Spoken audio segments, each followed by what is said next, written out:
This channel does not promote any violent, harmful, or illegal activities. All content provided by this channel is meant for an educational purpose only. এই মুহূর্তে আরো একটা বড় খবরে নজর রাখছি। কাকুলিয়ায় তাণ্ডবে এবার পুলিশের জালে বাবু সোনা।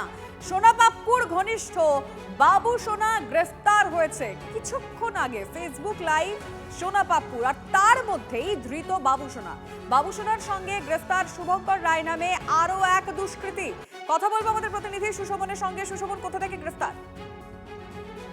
দেখো, পুলিশ গোপন সূত্রে খবর পায় এবং খবর পেয়েই কিন্তু বাবু সোনা ওরফে রাহুল দাস তাকে গ্রেফতার করে এবং শুভঙ্কর রায় দুজনকে গ্রেফতার করে এবং দুজনেই ইতিমধ্যেই রাডাকা দিয়েছিল। পুলিশ গোপন সূত্রে খবর পেয়ে তার গ্রেফতার করে।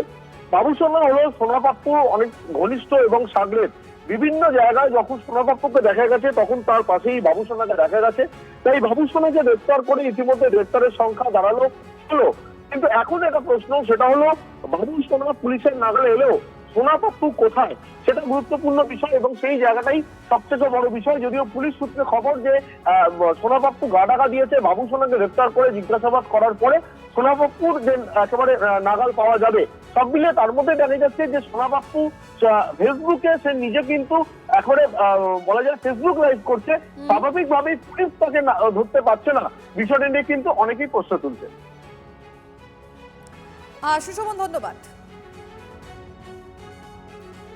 আর একবার আপনাদের জানিয়ে রাখতে চাইবো, কাকুলিয়ায় তাণ্ডবে এবার পুলিশের জালে বাবু সোনা। সোনা পাপ্পুর ঘনিষ্ঠ বাবু সোনা গ্রেফতার হয়েছে।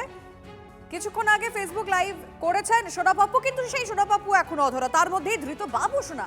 বাবু সোনার সঙ্গে গ্রেফতার হয়েছে শুভঙ্কর রায় নামে আরো এক দুষ্কৃতী। ভর দুপুরে বর্ধমান শহরে হাড়হিম করা হত্যাকাণ্ড। চেম্বারে ঢুকে ধারালো অস্ত্র দিয়ে কুপিয়ে খুন হাতুড়ে ডাক্তারকে। শক্তিগড় থেকে বর্ধমান শহরে এসে হাতুড়ে ডাক্তার রাজা ভৌমিককে খুন করেই শটান থানায় গেল খুনি জীবন রুইদাস। আমি দেখলাম এখানে এসে যখন আমি আসছি, ভ্যান নিয়ে কাজ করে আসছি, ওনাকে দেখলাম কি একটা ট্রান্সফরমার যাচ্ছিল সিভিল পুলিশ নিয়ে, গাড়ি নিয়ে।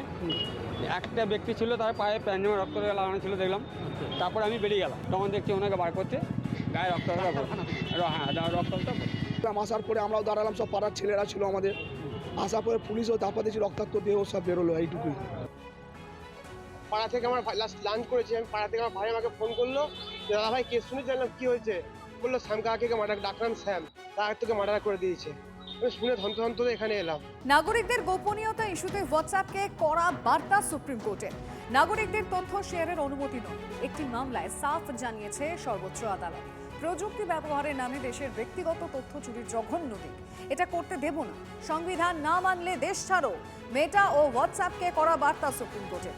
মেটা ও হোয়াটসঅ্যাপকে অবিলম্বে হলফনামা দায়ের করার নির্দেশ। যে কোনো যখন আমরা প্রোডাক্ট ফ্রিতে ইউজ করি না, তখন আমরাই প্রোডাক্ট হয়ে যাই। আমাদের যে গোপনীয় যে তথ্যগুলো আছে, যে যা জানে ওরা, সেটা যে পয়সা দেবে তার কাছেই বিক্রি করবে।